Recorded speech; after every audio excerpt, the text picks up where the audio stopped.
होश में हमारे शब्दों को ध्यान से सुनना।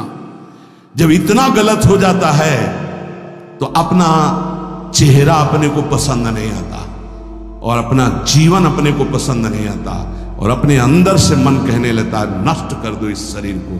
फिर वो जो आगे की लीलाएं होती है, अच्छा ऐसा हुआ, फांसी लगा ली, जहर खा लिया, ये कर लिया, वो कर लिया। यदि तुम परमार्थ के पथिक हो, ये तीन बातें नहीं है तो तुम्हारा पतन हो चुका है। हमारा मन भजन में ले, होटलों में खाओगे, भजन में मन लगेगा, अशुद्ध आहार करोगे, मनमानी व्यभिचार प्रवृत्तियों का दर्शन, संभाषण और क्रिया करोगे और तुम्हारा मन सच्चिदानंद प्रभु में लग जाएगा। तमाशा समझा है, तमाशा समझ लिया, अध्यात्म में मन को लगाना। अपनी दिनचर्या में इतना पावर है कि जहर भी समन हो जाएगा। मीरा जी का समन हो गया ना। अगर नियम है 1:45 बजे उठने का, स्नान का, तो 1:45 बजे ही उठना चाहिए, 2 नहीं बजना चाहिए। अपने पास सामर्थ्य होने पर नीचापमानम सुधा, वो नीच है, उस पर शासन कर सकते हैं, पर उसके द्वारा किए हुए अपमान को सह गए और अंदर से मनाया भगवान तुम्हें सुखी रखे, स्वस्थ रहो। जिसका इंद्रिय मनोनिग्रह युक्त समय व्यतीत होता है भगवत चिंतन में, वो महापुरुष है। अभी वर्तमान में ही है, चिंता मत करो, स्थिति जागृत होने में देर नहीं। सच्ची सच्ची तुममें बहुत सामर्थ्य है, जागो। अगर झुक गए तो रौंद दिए जाओगे। ये 8 बातें भगवत भक्त अपने जीवन में जांच ले कि है कि नहीं है, अगर ना हो तो धारण कर ले। पहला है, संत महापुरुष आपके जीवन में है कि नहीं, ये जांच करनी।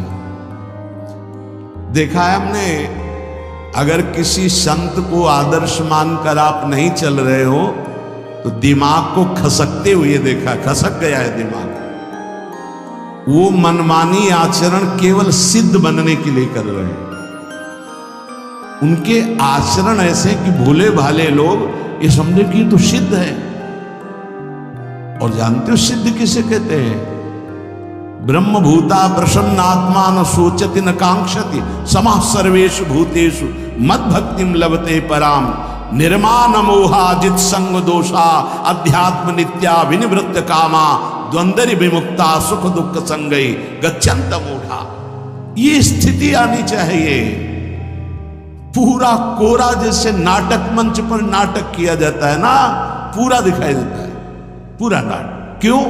क्योंकि कोई डांटने वाला नहीं, कोई आदर्श नहीं है महापुरुष जीवन में। जो मन में आवे सो बोलो, जो मन आवे सो नाटक करो, तो 100 200 500 लोग भोले भाले जिनको ककहरा नहीं आता परमार्थ का, वो कह देते मेरे भगवान, मेरे सिद्ध योगी, मेरे महापुरुष मिटिया मेट कर देते हैं। बात तो तब समझ में आवे जब रसिक जन पास करे, गुरुजन पास कर दे। अपने मन से कुछ नहीं होता, जिसे महापुरुष पास कर दे वही होता है। संत महापुरुष कहे ठीक चल रहे हो, ठीक है, या वो मौन स्वीकृति दे दे, ठीक है। अपने मन से सिद्ध बनने पर सिद्ध थोड़ी कोई हो जाता है। जीवन में तुम्हारे संत हैं कि नहीं, बस इतनी बात देखो। अब एक भगत जी आए थे, अपने लोग तो सबका आदर ही करते, उनका दिव्य रूप से हनुमान जी हमारे सामने प्रकट हुए थे। सच्ची बात कह रहे हैं, जिस समय दिव्य रूप हनुमान जी ने धारण किया तो हनुमान जी महाराज के ही भाई पवन पुत्र भीम कंपायमान थे। भीम जैसे हनुमान जी वैसे भीम, बड़े बड़े पर्वतों को अपनी टक्कर से चूर करने की सामर्थ्य रखने वाले। अभी पैदा ही हुए थे भीम और गोद में लिए हुए माता कुंती चल रही थी। अचानक सिंह निकला, दहाड़ हुई तो गिर गए भीम। तो जो जिस चट्टान पे गिरे चकना चूर हो गई चट्टान, और उस आवाज से भयभीत होकर भाग पड़ा सिंह। अभी गोद में बच्चा थे। वो भीम जिस समय प्रार्थना की कि भैया मैं तुम्हारा वो दिव्य रूप देखना चाहता हूं, तो उनका काहे को तुम व्यर्थ में ऐसा तुम नहीं देख पाओगे। तो उनका हमारी लालसा है आपका छोटा भाई हूं। अट्टहास किया हनुमान जी का वो दिव्य रूप कि कंपायमान होकर कह रहे थे, हे वायुपुत्र, हे पवन पुत्र, तुम अपने रूप का संवरण करो, मेरी सामर्थ्य नहीं। और वो व्यक्ति ऐसे कह रहा, मैं दिव्य हनुमान। हम कह रहे पाखंड मत करो, ठीक से चलो तो ये सब भगवत स्वरूप अनुभव में आ जाए। ठीक से चलो, बड़ा विचित्र स्वरूप है। जब तक जीवन में कोई संत नहीं तो हम ये देख रहे हैं कि वो जीवन या तो पाखंड में सकिल जाएगा और या तो व्यर्थ के चिंतन में फंसा हुआ अपने को मान लेगा कि मैं सिद्ध हूं। आपका शब्द, आपकी दृष्टि, आपकी चेष्टा, तस्मा शास्त्रम प्रमाणम थे, तब सिद्ध माना है। बहुत सिद्धों के दर्शन हुए, गंगा किनारे सिद्धों का ही ने कभी नहीं देखा ऐसा प्रमादी। सिद्ध प्रमादी नहीं होता। 95 वर्ष की आयु पूज्य स्वामी श्री ओंकारानंद सरस्वती जी महाराज 4 बजे एक अपने निजन से कहते, वो स्वेटर पहना दीजिए। बोले स्वामी जी अभी तो धूप है। नहीं, अंदर अभी जाएंगे, चिंतन में विक्षेप होगा, हमारे पास समय नहीं, डाल दो शरीर में। अब इसका एक साधारण शब्द हुआ, इसका प्रभाव इतना पड़ा कि इतनी अवस्था में इतने चिंतन परायण की स्वेटर पहनना है, ये स्मृति बाधा ना पहुंचा पावे, डाल दो शरीर में। कितना सूक्ष्म। बड़े बड़े महापुरुषों को देखा है, अपने ब्रज के प्रेमी जनों को और ब्रह्मबोध संपन्न दोनों महापुरुषों को किंचन मात्र कहीं भी कोई भी शास्त्र विपरीत शब्द नहीं, एक सेकंड की चेष्टा नहीं पाई शास्त्र विरुद्ध। और यहां शास्त्र में है ही नहीं, हो ऐसे सिद्ध हो रहे। क्यों? क्योंकि जीवन में किसी आदर्श महापुरुष का अंकुश नहीं। अगर किसी संत का भय तुम्हारे जीवन में नहीं है तो ये माया रौन देगी, पक्का समझ लीजिए। कोई महापुरुष तुम्हारे ऊपर अंकुश लगाने वाला हो तो इसीलिए जो देहाभिमानी जी होते हैं भाग पड़ते हैं, क्योंकि उनकी सिद्धावस्था में वो बाधा पहुंचाएंगे। गुरुजन असली सिद्ध बनो, नाटक नहीं, तो भाग पड़ते हैं। और जो गुरुजनों की शरण में रहता है वो परिपक्व भगवत प्राप्त महात्मा बन जाता है। इसलिए पूज्य बाबा कह रहे, पहला किसी महापुरुष का अनुशासन है कि नहीं। प्रगट में अनुशासन जरूरी है, प्रगट में अनुशासन जरूरी है। नारदानंद सरस्वती जी महाराज नैमिषारण्य के पीछे आए थे, कुछ परिक्रम उन्होंने बताया। अब वो पधार गए जो वहां के अधिकारी बनाए गए, विवेकानंद जी। नए वस्त्र धारण करके आ गए। सदवई में मना है, यदि ऊपर का नया वस्त्र हो तो नीचे का पुराना और मलिन होना चाहिए। अगर नीचे का तो फिर ऊपर का पुराना मलिन। मैच नया, क्रीच एकदम, ये सब साधुता के कुछ नियम होते हैं, साधुता की एक मर्यादा होती है। तो वो दोनों नए पहन करके आ गए, भूल हो गई उनसे, देखा शिष्य। और नैष्ठिक ब्रह्मचर्य में सफेद कपड़े पहनाए जाते, तो और वो खिले हुए ऐसे बांधे, ऐसे उनकी दृष्टि गई। लाख लाख जहां बैठकर सत्संग सुनते हैं स्वामी श्री नारदानंद सरस्वती जी, बड़े ही महापुरुष थे, अपार भीड़। और सत्संग के बाद 1 घंटा सबको एकांत चिंतन करो। क्या वहां ब्रह्म ज्ञान का सत्संग होता था। प्रातःकालीन बेला पे जैसे अपने यहाँ सत्संग होता है, वहां थोड़ा विलंब होता था, 5:30 बजे जो निजी चैनल था वो योग वासिष्ठ से। कैसे तुम्हें बताएं, जो उस सभा में बस यही लगता है कितनी जल्दी देह रात छूटे और अपने स्वरूप में महापुरुषों का वचन का प्रकाश होता है। एक सत्संग होता था सामूहिक सब लोगों, एक होता था पर्सनल, जो दिव्य साधक हैं केवल वही बैठ सकते हैं, अन्य नहीं। ऐसे पूज्य बाबा के यहाँ भी एक होता था पर्सनल ज्ञान का और एक होता था सामूहिक प्रवचन। तो उस समय सामूहिक सत्संग चल रहा था, काफी सब समाज लाखों की थी। देखा दूर से, एक शिष्य से कहा गौशाला में जाओ, गोबर को गीला कर दो। उनसे कहा विवेकानंद गोबर की छवियां भर करके यहां खड़े हो सत्संग के पास।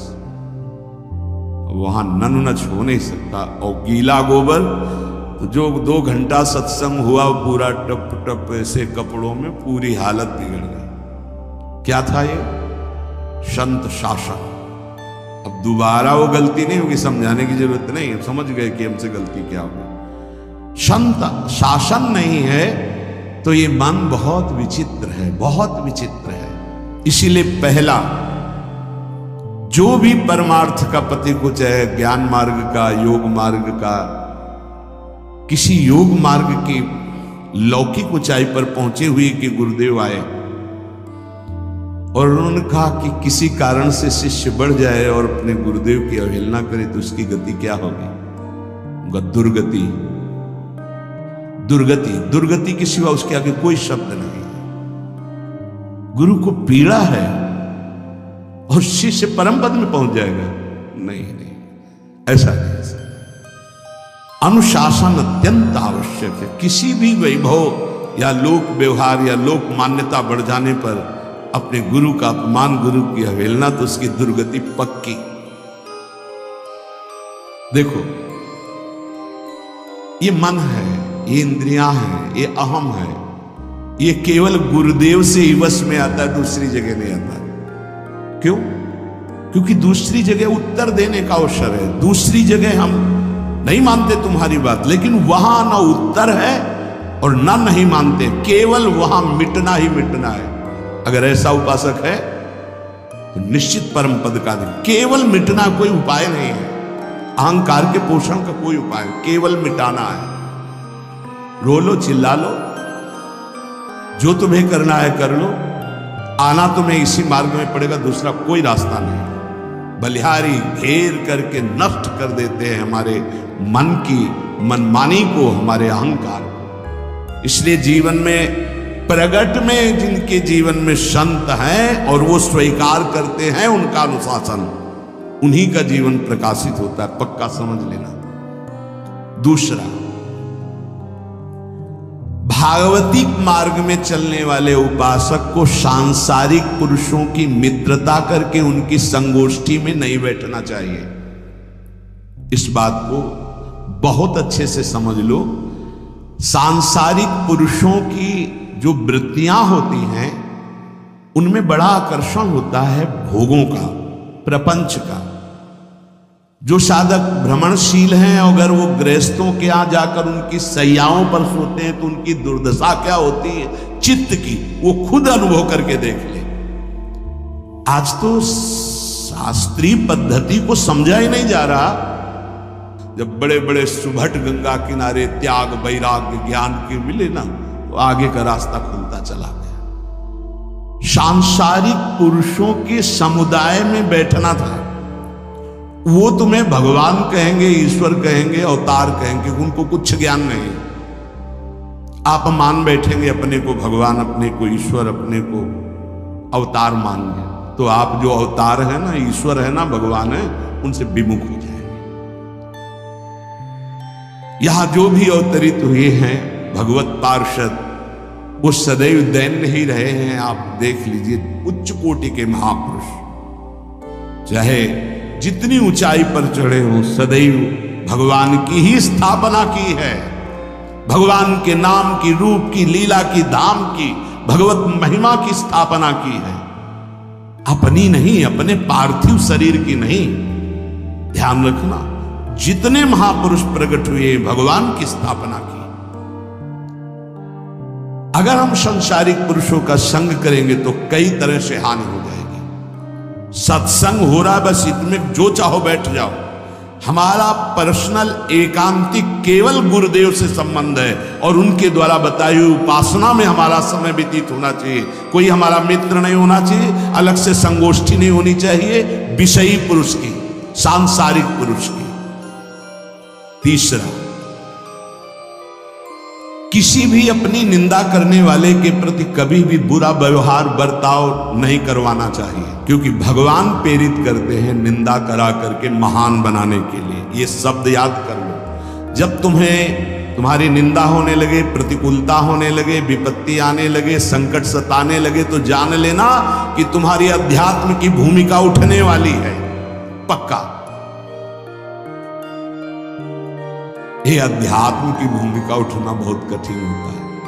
अध्यात्म का प्रवचन कर लेना बहुत सरल होता है, नहीं? हाँ, चमड़ी को चिकनी करके और अध्यात्म का प्रवचन करने में कोई कठिनता नहीं, लेकिन चमड़ी और दमड़ी का राग मिटा दे फिर अध्यात्म की तरफ चले, ये किसी फक्कड़ महात्मा का कृपा पात्र ही होगा जो फकीर होगा, जिसने विश्व की समस्त भोग वासनाओं को रौंद करके अपने स्वरूप में स्थित हो गया। ऐसे महात्मा के संग के बिना अध्यात्म का रंग नहीं चढ़ सकता, और देखने को मिल रहा है।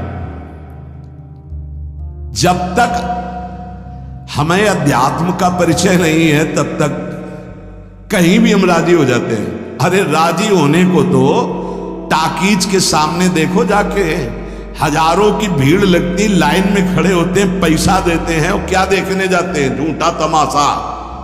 उनको आप क्या कहोगे? ज्ञानी कहोगे? सत्संगी कहोगे? भीड़ का इकट्ठा हो जाना कोई अध्यात्म का चमत्कार नहीं होता। तो अध्यात्म का चमत्कार तो अंतर की वृत्ति का परिवर्तन हो जाना होता है। नहीं तो अगर एक नृत्य करने लगे ना तो हजारों उसको देखने खड़े हो जाते हैं। फिर 14 संगीत बज रहे हैं, फिर इसके बाद अगर हजारों ये बैठे मनोरंजन कर रहे हैं तो इनका कोई मात तो नहीं। अगर एक महात्मा कह देता है कि तुम वास्तविक भगवत मार्ग के पथिक हो तो धन्य हो गया जीवन, और 1 करोड़ लोग कह दे कि परमार्थ का पथिक है तो मान्यता नहीं मानी जाएगी। ये अध्यात्म है, अध्यात्म। इसीलिए कह रहे हैं कि सांसारिक पुरुषों की संगोष्ठी में रति न करे। तीसरी, अपनी जब कोई निंदा करे तो उसका भला जरूर मना देना, बुरा मत मना देना, नहीं तो अध्यात्म छूट जाएगा। अपने पास सामर्थ्य होने पर नीचापमानम सुधा, वो नीच है, हम उस पर शासन कर सकते हैं, पर उसके द्वारा किए हुए अपमान को सह गए और अंदर से मनाया भगवान तुम्हें सुखी रखे, स्वस्थ रहो, और कभी भी हम आपका विरोध नहीं करेंगे। जब अवसर मिले तब फिर हमारी निंदा करना। भगवान तुम्हें स्वस्थ रखे, तुम्हारा कभी अमंगल न हो। ध्यान रखना अध्यात्म। चौथा, अपने मुख से कभी किसी की निंदा ना करना। निंदा व्यक्तिगत नाम लेकर के की जाती है, सिद्धांत सार्वभौम वर्णन होता है। जैसे हम कह रहे, वो निंदा सिद्धांत के विपरीत आचरण में जो चलते हैं उनकी है। कौन है? नाम नहीं है, रूप नहीं है। सिद्धांत में चलना एक ये मार्ग है, सिद्धांत से बिलक चलना ये पाखंड है। पाखंड और दंभ की निंदा होती, और सत्य की कोई निंदा करे तो वो प्रकाशित होता है। सत्य निंदा से ढकता नहीं। जैसे कोहरा थोड़ी देर के लिए सूर्य को ढकने का नाटक कर सकता है, लेकिन सूर्य जब प्रकाशित होगा तो कोहरे की धज्जियां उड़ जाएंगी। पांचवा, मान लेने की इच्छा का त्याग करके अपने समीप जो भी आवे, छोटा बड़ा सबको प्यार और मान देना। ये 8 अच्छे उपासक में सब लक्षण पाए जाते हैं। दूसरों को मान देने का स्वभाव रखना, चाहे छोटा बच्चा ही क्यों न हो। ये नहीं कि धनी मानी बड़ा आकर के धन राशि दे रहा है तो उसका सम्मान हो रहा है, और छोटा प्रणाम कर रहा है उसकी तरफ देखा भी नहीं जाए। नहीं, बच्चे से लेकर कोई भी सबको एक ही प्यार की दृष्टि से देखना, भगवत भाव से देखना। अपने को मान रही तो और दूसरों को मान देने का स्वभाव बना देना। छठवां, अपनी इंद्रियों को सदाचार परायण रखना। इंद्रियां ये सदैव व्यभिचार की तरफ भागती है। नेत्र व्यभिचार दोष, बार बार दूसरों के प्रति देखना आकर्षणकारी, कैसा भी दोष अंदर का भाव हो, नेत्र दोष। दूसरों की बातें सुनना, श्रवणेंद्रिय दोष। वाणी से दूसरों की चर्चा करना, वाणी। ऐसे हर इंद्रिय अपने व्यभिचार में जाना चाहती है। सदाचार परायण उपासक होता है। कल की बात है, कल चिंतन हो रहा था श्रीमद् भगवद गीता जी का। अगर उपासक में सदाचार इंद्रियों की पवित्रता नहीं है तो ढकोसला किसी का कुछ नहीं रहेगा। ये अच्छे से समझ लो। इंद्रियों का विलास चल खुला दिखाई देता है, खुला एक दृष्टि होती है उसमें दिखाई देता है। अंतर में ब्रह्म बैठा हुआ शांत मौन है और ये समझ नहीं पा रहा, केवल नाटक पे लगा हुआ है। अपना मन, अपनी इंद्रियां यदि संयम में नहीं है, सदाचार में नहीं है, तो ढकोसला ही है, आडंबर ही है, नाटक ही है, पक्का समझ लीजिए। अगर वो संयमी नहीं है, जितेंद्रीय नहीं है, मनोनिग्रही नहीं, तो अध्यात्म क्या है? क्या प्रवचन हो रहा है? किस बात का प्रवचन हो रहा है? जो अनुभव हुआ उसका हो रहा है, शास्त्र सम्मत हो रहा है। जितेंद्रियता नहीं, इंद्रिय निग्रह नहीं, मनोनिग्रह नहीं। छठवां सदाचार परायण, अर्थात इंद्रिय और मन शास्त्राज्ञा के अनुसार चले। जिसका इंद्रिय मनोनिग्रह युक्त समय व्यतीत होता है भगवत चिंतन में, वो महापुरुष है, अभी वर्तमान में ही है। चिंता मत करो, स्थिति जागृत होने में देर नहीं। बंद रखो अपनी खिड़कियों को, कहीं माया की हवा न घुस जाए। सच्ची सच्ची उनमें बहुत सामर्थ्य है, जागो। अगर झुक गए तो रौंद दिए जाओगे। एक एक बात अच्छे से समझ लो, मुस्कुरा के, प्रेम व्यवहार दिखा के, अपनापन करके फिर तुमको अधीन किया जाएगा। माया भगवती बहुत बलवती है, ऐसे करके फिर ऐसे प्रहार करती है, क्योंकि साधक बहुत प्रवीण है। ऐसे में अपने को बचा लेगा, लेकिन ऐसे में बचाना बहुत कठिन होता है। हमारी बात को समझ लेना, ऐसे में बचाना बहुत कठिन होता है, बहुत कठिन होता है। समर्पण का मिश, सेवा का मिश, अपनापन का मिश। हमारी इंद्री, हमारा मन बहुत धोखेबाज है, हमें कोई धोखा नहीं दे सकता।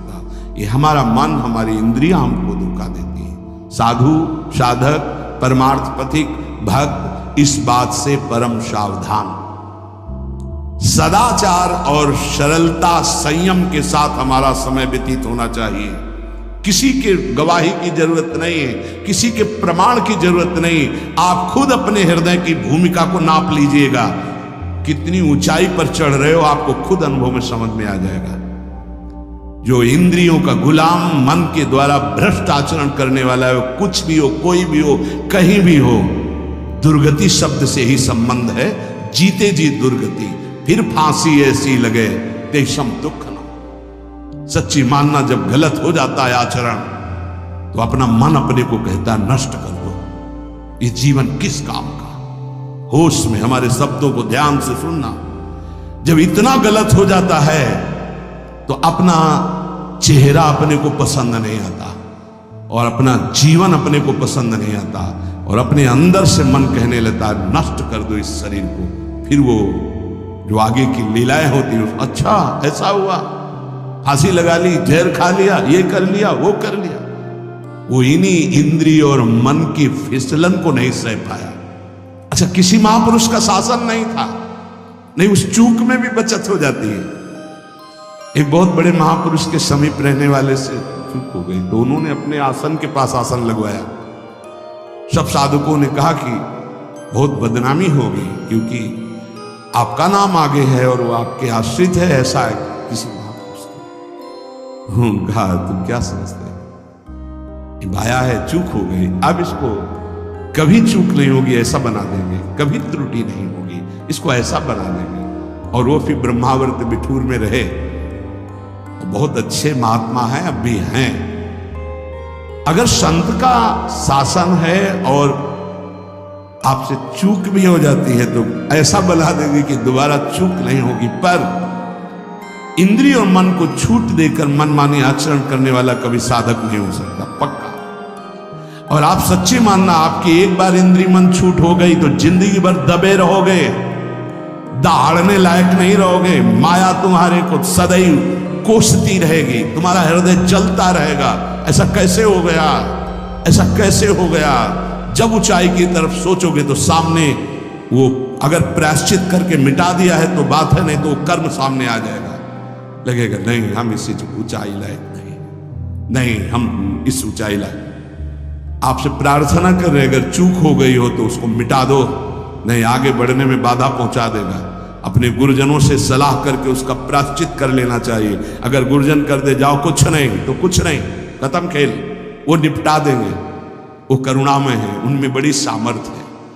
पर छठवां सूत्र, सदाचार, संयम, जितेंद्रियता, मनोनिग्रह साधक में होना ही चाहिए। जो साधक एकांत में मनोरंजन करके अपने जीवन को नष्ट कर रहे हैं, अच्छा होता गृहस्थ धर्म में रहते, बाल बच्चे पैदा करके मेहनत करके धर्म पूर्वक कमाते और समाज की सेवा करते। यदि अखंड ब्रह्मचारी वैराग्य मार्ग के पथिक हो तो चूक ना होने पावे प्रार्थना करते हैं। इंद्रियों को शिथिल ना होने देना, मन को शिथिल मत होने देना, नहीं तो ऐसा बंधन ये बांध देते हैं कि बड़े बड़ों को सर झुकाकर चलना पड़ता है, रौंद देती है माया। ध्यान रखना, सर उठाने लायक नहीं रह जाता। अगर इंद्रिय जन्य भोगों का आकर्षण नष्ट कर दे तो अपना मन अपने को जलाता रहता, धिक्कार देता रहता। कैसे हो गया ऐसे? तो कैसे हो गया? कीन हो इसका वहू अभिमाना, सुख हो वंचा कृपा निधाना।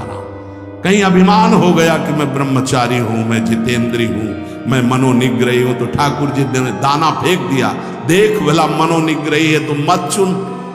लेकिन कृपा पात्र साधक पुनः अपने आप को सावधान करके सदाचार में ही स्थित रहे। आज सदाचार को समझा ही नहीं जा रहा कि सदाचार है क्या। सातवां, किसी भी पद को साधक कभी स्वीकार न करे। समाज में बड़े पद मिलते हैं, यहां भगवत प्राप्ति की वार्ता हो रही। किसी भी पद, किसी भी सम्मान को स्वीकार न करें। ये सब उपाधियां हैं, अगर उपाधियां स्वीकार की तो उपद्रव शुरू हो जाएंगे। कोई उपाधि स्वीकार न करो तो इतने महान बन जाओगे कि पूरे विश्व में तुम ही होगे। ये भी बात याद कर लो। कोई भी छोटी मोटी उपाधि स्वीकार की तो उस महान को नहीं प्राप्त कर पाओगे। विश्व में तुम ही होगे, या तो ज्ञान में तो एक तुमसे बड़ा कोई है नहीं, और अगर भक्ति में तो तुमसे छोटा कोई नहीं, तो विश्व में तुम ही तो हुए ना। सब बड़े और आप छोटे, विश्व में आप त्रणादपि सुनीचेन, और ज्ञान तो हम ब्रह्मास्मि, सबको समेट लिया अपने में, एक के सिवा दूसरा कोई नहीं। यह है उपाधि रहित महापुरुष की स्थिति। कोई उपाधि स्वीकार न। अनंत ब्रह्मांडों का महारत्न इंद्र नीलमणि, जहां जहां भक्त मेरा चरण रखे वहां वहां रखूं हाथ, पीछे पीछे मैं फिरूं कभी न छाड़ूं साथ। इससे बड़ा कोई पद होगा? निरपेक्षम मुनिम शांतम निर्वैरम समदर्शनम अनुब्रजाम्य हम नित्यम पूये अत्यंगुरेणु भी। जिसकी चरण रज लेने के लिए परब्रह्म परमात्मा पीछे डोलता है, वो है ये पद। जब कोई पद नहीं स्वीकार करता तो ये पद प्राप्त होता है। इसलिए सातवां, किसी भी उपाधि को, पद को साधक कभी स्वीकार न करे। आप यहां के अमुक बन करके अमुक नहीं, सेवाएं सब हैं और सेवक हो, कोई पद। देख लो बड़े बड़े महापुरुषों, पूज्यपाद उड़िया बाबा जी ने जब देखा तो दंड का विसर्जन कर दिया कि पद की तरफ एक घसीट रहा है। गंगा जी में महाप्रभु चैतन्य देव गंगा जी में जो हमारे परम पद के बीच में आएगा वो सबका प्रवाहित कर देना ही उचित है। बहुत समझना, पूरे जीवन भर याद रखना, यह अध्यात्म है। अध्यात्म कभी कोई भी उपाधि स्वीकार ना करे। तो बहुत जल्दी उपाधियां सामने लिख दी जाती है, तभी कोई वो स्थिति ही नहीं आती। उपाधि हमारे ब्रजमंडल में एक से एक महापुरुष हुए, बाबा प्राण धन रहे हैं, कितने संत महापुरुष, और उनको यहां प्यार से ब्रजवासी जन मेरो बाबा प्रिया प्रीतम के लाडले। कोई उपाधि नहीं, कोई पदवी नहीं, कोई प्रतिष्ठा नहीं। और आठवां, ये आखिरी, किसी भी परिस्थिति में अपने आराध्य देव का चिंतन ना छूटने पावे। पूर्णता ये तभी हो सकता है जिसके जीवन में ये तीन बातें हैं। आखिरी वाली बात, किसी भी परिस्थिति में अपने लक्ष्य का चिंतन न छूटने पावे। ये 3 बातें जिसके जीवन में हैं तो ये आखिरी बात पूर्ण होगी। आखिरी और पहली 2 बहुत जोर की बात थी। पहली थी किसी संत महापुरुष का शासन, और पूर्णता आई किसी भी परिस्थिति में अपने लक्ष्य का चिंतन न छूटना। बीच में अपने आप सब आ जाएगा।